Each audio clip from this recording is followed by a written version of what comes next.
Arsenal are getting the praise for how brilliant they are defensively, and it's great. I love it. I'm used to the whole Arsenal have a soft underbelly thing, and I'd be told about the great defences of old, the Keowns, the Adams, the Sol Campbells, and here we are being talked about as a great defensive team. Jamie Carragher went as far as to say we may be the best defensive team in the world. And that's brilliant. I love it. I love all that. I can't get enough of that analysis. If you want to watch what Jamie Carragher said, I'll leave the link in the description below. But I feel like with great defensive resilience comes work rate. And I feel like this is actually a part of Arsenal's game that's, dare I say, underrated, like how hard this team works. And I asked the question on Forever Arsenal, is there a team that works harder? No, maybe, because you can't really quantify that. I'm sure Sean Dyche would put his Everton team forward, for example. But in terms of pure hard work, leaving it all out there, not just physically, but mentally, tactically as well. Yeah, tactically, work rate. Like, I want to explain what I mean by that. That's something that I don't think Arsenal and Arteta quite get the credit they deserve for. And I want to talk about that in this video. But we're going to do that while looking at what Jamie Carragher talked about on Monday Night Football, because some of the information that came out of that was really, really fascinating. I want to give my thoughts on it. We'll start with the Kai Havertz stuff, because he had a lot to say on Kai Havertz and how he improved Arsenal defensively. And the first thing he did was talk about Kai Havertz from a pure running perspective, a work rate perspective, covering distance, and as you can see, he ranks top for strikers that have had a minimum of 15 starts in terms of distance covered, with 11.5 kilometers per 90, the distance he is averaging, which is phenomenal. Like, Kai Havertz, people have had a lot to say about him, good, bad, whatever it might be. I don't think anyone's actually ever questioned his work rate. Since he's come to Arsenal, you can see he's leaving it all out there and he's trying. And I think that's actually one of the reasons why even some doubters have at times been quite patient, because you see a player who's really giving his all. Certainly that was the case for me.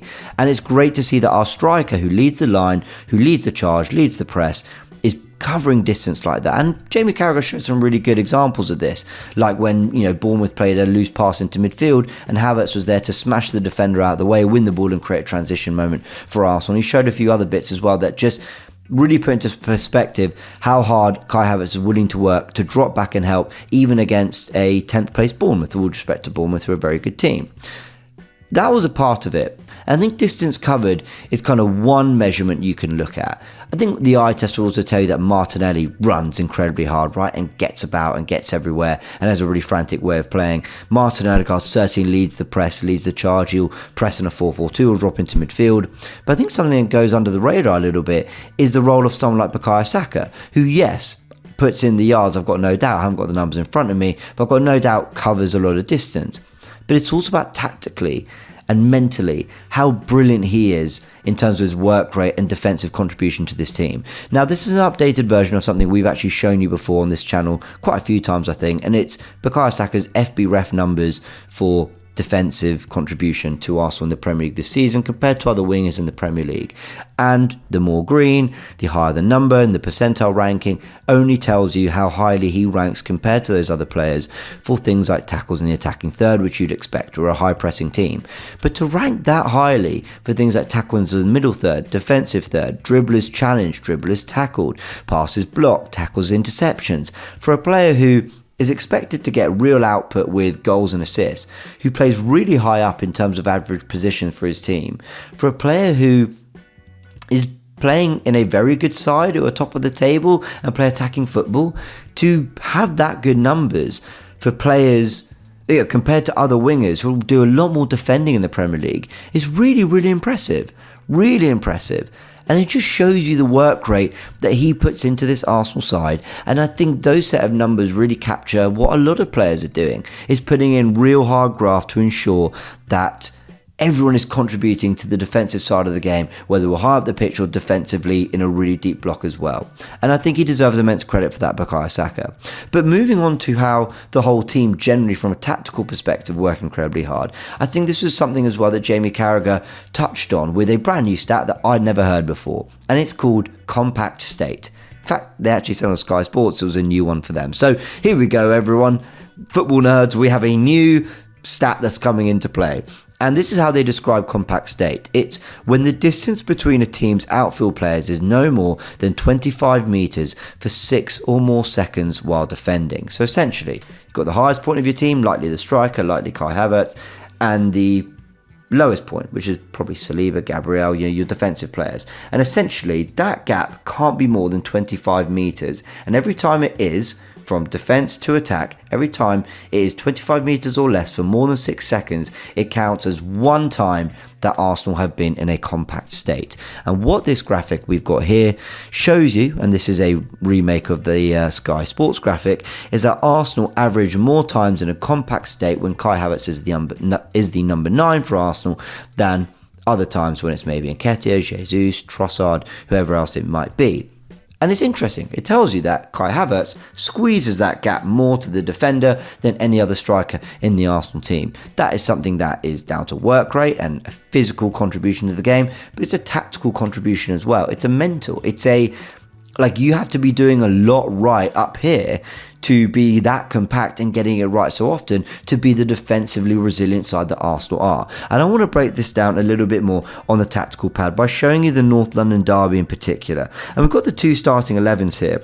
But what I want to show you is that when Arsenal were in a deeper shape, Ødegaard got closer to Havertz as we've seen before, and I will give myself some credit, I actually predicted this, Arsenal made sure to get these battles in midfield, in really compact areas with Saka and Davis and Trossard and Porro, because Tottenham invert their fullbacks. So we said, all right, we'll pack out the middle of the field. Why else did we do that? Because that is exactly the part of the pitch that Tottenham want to play through. And we looked at them and said, all right, play through that then.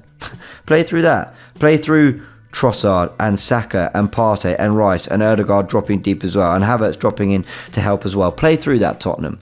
And they couldn't. So the ball went out to Werner, or Johnson when he came on, and the battle was against White and the battle was against Tomiyasu, with Trossard filling in and Saka filling in on the underlap as well. It was really, really good from Arsenal. Now some might say, okay, cool, so they played with a narrow 4 in front of the back 4. Why is this so important? Well, this is not how Arsenal always play. That's why it's so important. And this is when I talk about Arsenal being, working really hard from a tactical perspective as well, because it's all clever stuff, right? You don't just make this up. You don't just go, oh, we'll deep block and just figure it out. This is clever. This is thought of. This is practice.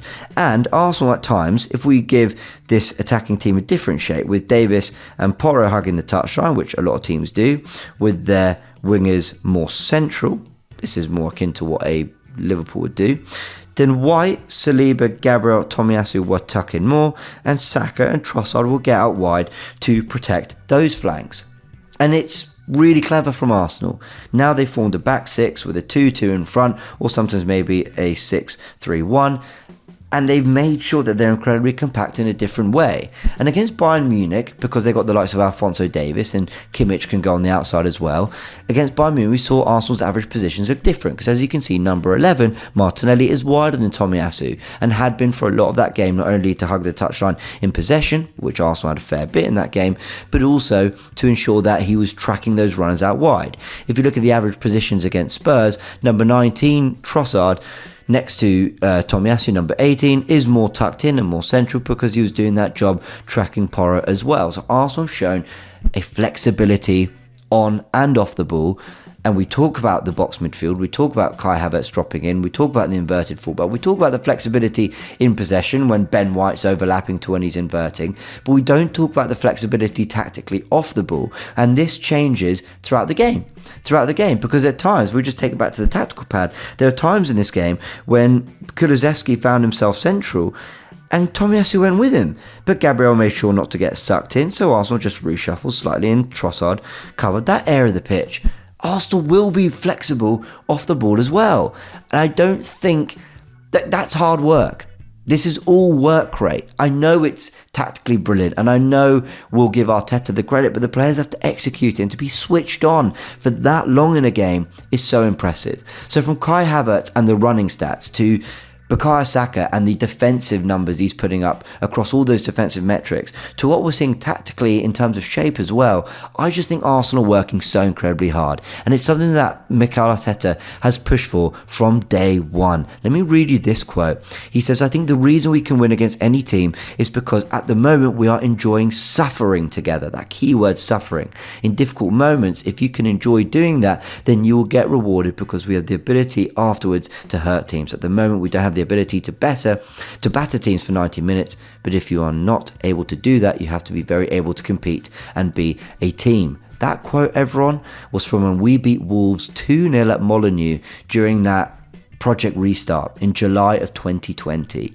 That long ago, he was talking about suffering together. And that is a theme that has remained throughout with this Arsenal team and these different versions of Arteta's Arsenal team. It has always been a core principle that off the ball, you've got to be good and you've got to be willing to suffer. It's how we won an FA Cup, and it might be how we win a Premier League as well. I hope it is, but I just think Arsenal's work rate, whether we are the most hardworking team in the league or not, I don't know. You can debate that yourselves.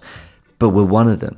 And it might be that hard work that gives Arsenal the edge in this title race, and it gives Arsenal a tactical flexibility that I don't think gets the credit it deserves. And I just want to say a really big thank you for watching this video. If you did enjoy it, actually hit the links right here to watch more content like this, including my Football First podcast, which drops every Monday to Friday at 6 AM. And I know it's annoying, I am really sorry to have to ask, but if you want to show support to the channel, hitting the like and subscribe buttons help promote the content much more than you could possibly know. Thanks again.